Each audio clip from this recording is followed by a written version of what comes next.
Bonne existence à tous! Dans cet épisode, on va parler d'un lieu aux bordures d'Alonest, infesté de nuisibles souvent hostiles, et où il fait froid, bordel! Bienvenue dans Interprétation hasardeuse de Lock Knight! Ah putain! Alors pour commencer, sachez que la majeure partie de la faune de la région est composée du même bestiaire que la route oubliée, donc je ne vais pas en parler, mais histoire de meubler cette section, on va parler de Gorb et Mato. On commence avec Gorb. C'est juste fascinant l'intérêt que lui portent certaines personnes alors qu'on ne sait pas d'où il vient, et la seule chose qu'on sait c'est qu'il avait une grosse tête. Admirez mon gros QI, j'ai un gros cerveau. Non, sans déconner, les gens pensaient que c'était un génie car il avait une grosse tête, sauf que rien ne le prouve. Il disait qu'il était un être mystique dont il fallait vénérer son esprit omniscient afin de s'élever avec lui. Comment dire que ce truc était probablement aussi taré que le noble qui s'était recouvert d'or ? Je suis le grand esprit, messager cosmique de la grande ascension. Ceux qui vénéreront mon intellect me suivront dans une autre strate de la réalité grâce à la puissance de mon gros cerveau. Ok.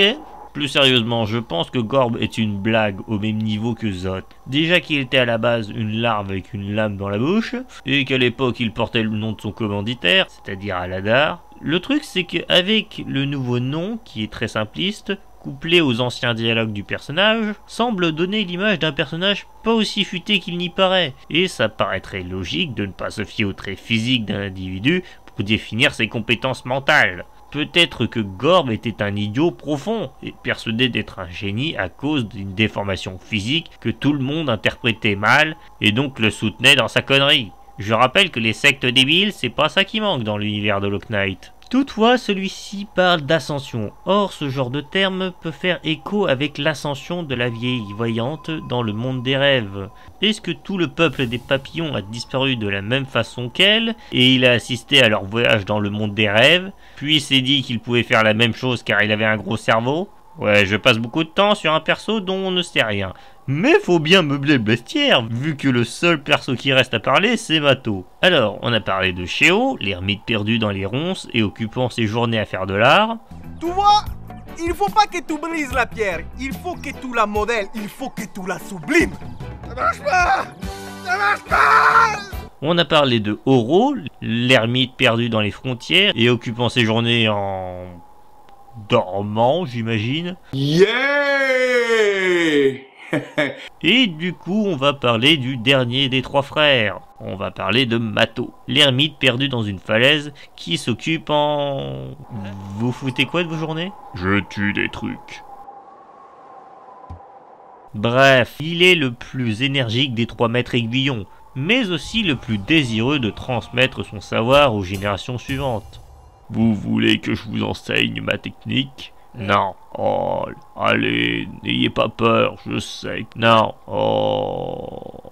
Il a appris l'art de l'aiguillon de la même manière que ses trois frères, c'est-à-dire auprès de Sly. Sa dévotion envers le maître aiguillon le rapprochera de Sheo, qui lui aussi verra en ce maniement une forme d'art. Mais lorsque les trois devinrent des maîtres confirmés, Mato décida de ne plus voir le maître avant de maîtriser ses techniques, car il était le disciple ayant eu le plus de difficultés. Le guerrier ira s'isoler dans les falaises afin de parfaire ses techniques en dégommant les nuisibles alentours. Toutefois, il est au courant de là où habite Sheo, montrant qu'il a gardé en quelque sorte le contact avec lui. Mais il quittera son frère Oro en très mauvais termes suite à une dispute inconnue dont son frère lui devait quelque chose. Probablement un combat. Sérieux, à part un match revanche, je vois pas ce que ça peut être. Mon frère vénère Jurassic Park, pas moi. C'est quoi votre délire, sérieux? Il est parti avec le lecteur DVD. Ah! Ok, je me casse. Voilà, on en a fini avec les créatures de la zone. On peut donc parler de l'histoire de cet environnement très primitif. C'est le premier lieu où l'on verra Lock Knight arriver. Cependant, on ne sait pas comment il a fait pour se perdre aussi loin de son lieu de naissance. Mais je soupçonne qu'il n'a pas réussi pour autant à fuir le pays, parce que, visiblement, il n'arrive pas à marcher à contrevent. Enfin, c'est une supposition. Il est quand même capable de l'impossible, ce petit bonhomme. Je suis moyennement convaincu par l'idée. Ouais bon, je digresse, donc restons à la description de cet endroit. Les falaises hurlantes sont basiquement l'autre côté des frontières du royaume d'Alonest, vu que les terres désolées à perte de vue ne font pas partie du royaume, car elles sont la limite du champ d'influence du roi pâle. On dit même que quiconque tente de les traverser est privé de sa mémoire et de ses pensées lorsqu'il quitte le domaine de la province du monarque. En effet, le pouvoir du souverain permettant aux insectes de la région d'avoir une conscience fonctionne comme une forme de Wi-Fi. Plus on s'en éloigne, plus on perd tout ce qu'il nous a donné. Le meilleur exemple étant Quirrell. Le guerrier fuira le royaume sous les ordres de Monomon, mais au-delà d'Alonest, il perdra progressivement la mémoire et son esprit se dégradera, car il était privé de cette influence qui était à l'origine de sa conscience. En tout cas, on ne sait pas si s'éloigner encore plus aurait aggravé son mental au point de retourner totalement à un état primitif, ou s'il serait juste resté à un état amnésique. Cependant, Quirrell ne fut pas le seul à vouloir quitter le royaume. On ne sait pas ce qu'ils sont devenus, mais une bonne partie est mort en essayant, car le fardeau d'avoir une conscience leur était devenu trop lourd. J'ai un nom pourri, je veux mourir. Je suis conscient que mon fils est mort, je veux mourir. Je suis conscient que ce pays est rempli d'abrutis et je vais pas le supporter plus longtemps. Je suis conscient d'être con. Mais je m'en fous, je veux pas crever de froid. C'est fou ce que la sélection naturelle peut être aberrante parfois. Bref, on va parler de la tanière des coléoptères. Au tout début, à l'apogée d'Alonest, le royaume était traversé par un immense réseau de tunnels permettant aux insectes de se déplacer rapidement grâce aux coléoptères. Ce lieu, autrefois lumineux et festif, est là où ils sont nés, perchés au sommet de la falaise. Les coléoptères se relayaient constamment dans toutes les directions pour s'occuper de la population et les transports des marchandises. Cependant, la chute des royaumes causera leur mort lente. Les stations fermeront toutes peu à peu, ils mourront de froid et de faim en attendant leurs propriétaires, tels des chiens abandonnés sur la route, attendant qu'on revienne les chercher. Ceux-ci périront tous dans l'oubli dans un coin. Le destin tragique de cette espèce est peut-être scellé, car il ne reste plus qu'un vieux coléoptère tout décrépit. Mais il reste un espoir en un œuf qui a éclos il y a peu. Croisons les doigts pour qu'il survive à cet environnement de l'enfer et qu'il trouve un moyen de se multiplier de lui-même. Non, ok, ton espèce est foutue. Quoi? T'as vu le foutoir dans lequel est le royaume? D'où un bébé peut survivre ici? Il y en a peut-être d'autres. Je veux croire qu'il y a eu d'autres œufs qui ont éclos, et ensemble, ils ont trouvé un royaume plus clément envers eux. L'espoir fait vivre, je suppose. Laisse-moi vivre dans l'illusion pour le peu de temps qu'il me reste à vivre. Très bien, alors parlons du vieux coléoptère. Il se rappelle très vaguement de son passé à cause de son grand âge, mais il se rappelle à peu près d'avoir exploré plus ou moins toutes les stations du royaume, étant donné les souvenirs de comment elle était avant la chute, mais aussi de celles construites dans le plus grand secret. Il est resté fidèle à son devoir en allant là où la cloche sonne. Bien qu'il ait oublié beaucoup de choses, jamais il n'oubliera ce bruit. Pas le bruit. Ben oui, forcément. Je rapplique quand je l'entends, je ne peux pas le supporter ce son. On nous conditionne dès la naissance à le supporter. Du coup, vous avez dû apprécier quand on vous a remplacé par les tramways. Vous apprécieriez qu'on vous remplace par une machine et qu'ensuite vous n'ayez plus aucune raison d'exister après? Sarcasme. Sérieux, pourquoi continuer à vous faire souffrir les pattes quand vous pourriez vous reposer à Dirmouth? Je suis sûr que l'ancien s'occuperait très bien de vous. Je suis un coléoptère. Mon devoir est de mener mes passagers là où ils le désirent. Même si ce petit guerrier insupportable est mon seul client, je me dois d'accomplir mon rôle. Mon devoir l'emporte sur mon estime personnelle. Pour la réputation de mes confrères partis trop tôt, je continuerai jusqu'à mon dernier souffle, car j'ai la chance d'avoir vécu plus longtemps qu'eux. Hélas, par conséquent je porterai ce fardeau avec honneur. Quelque chose que visiblement les gens qui nous utilisent ne peuvent comprendre. Hey, c'est vexant, et puis... Non, écoutez, l'honneur, c'est bien pour les faibles, voyons. Ouais, bon, on dérive totalement. Alors on en a fini de parler du lieu. Par conséquent, il est temps de parler des seuls habitants de ce lieu en dehors de Mato. Je parle évidemment de Johnny. Dans les entrailles de la falaise se trouve la tombe de Johnny.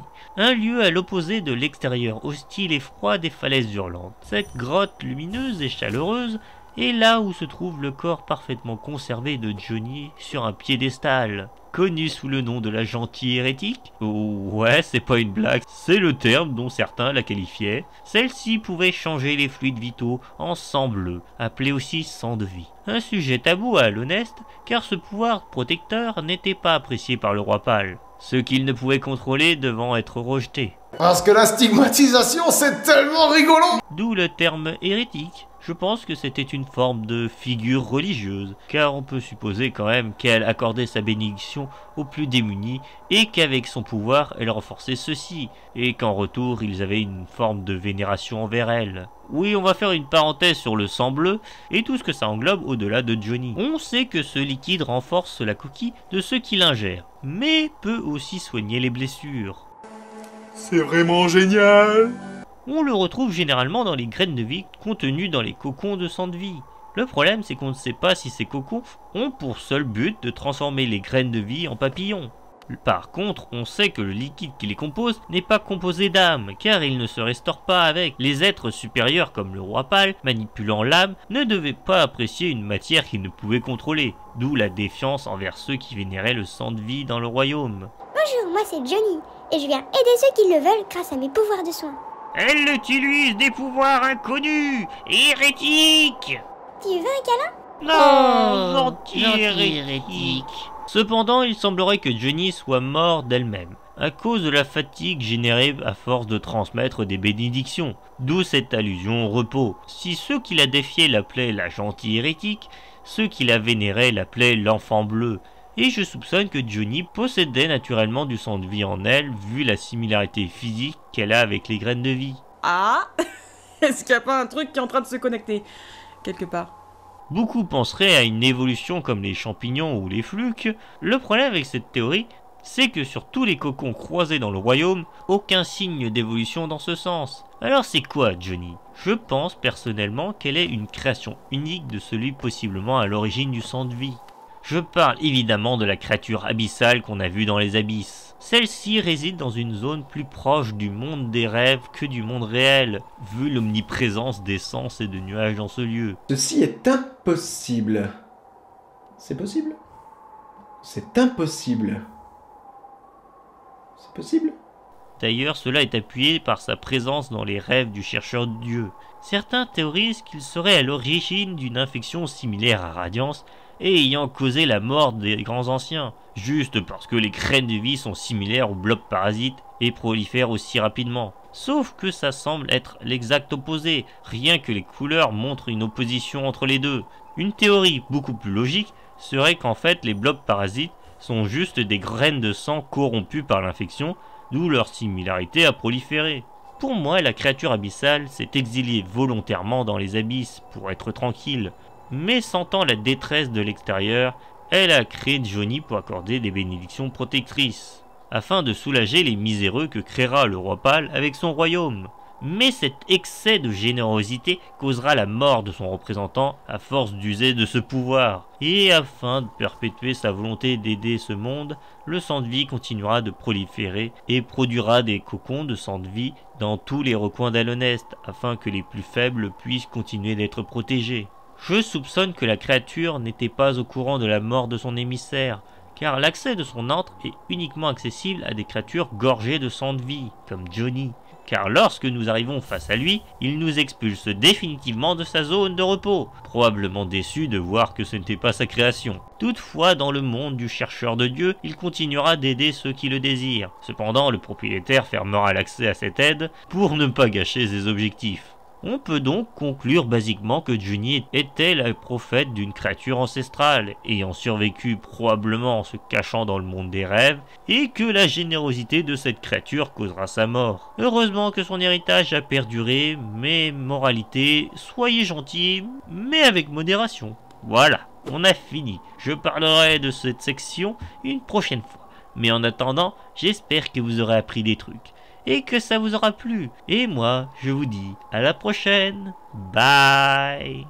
Pour commencer, un immense merci à Wasbin978, que j'ai oublié la dernière fois de remercier, alors que pourtant il m'aide à la réécriture, donc c'est quand même pas mal. Donc désolé pour l'oubli de la dernière fois, merci. Celui-ci fait partie de ceux qui gèrent les archives d'Alonest, donc allez y jeter un coup d'œil pour voir des informations que j'aurais pu ne pas aborder.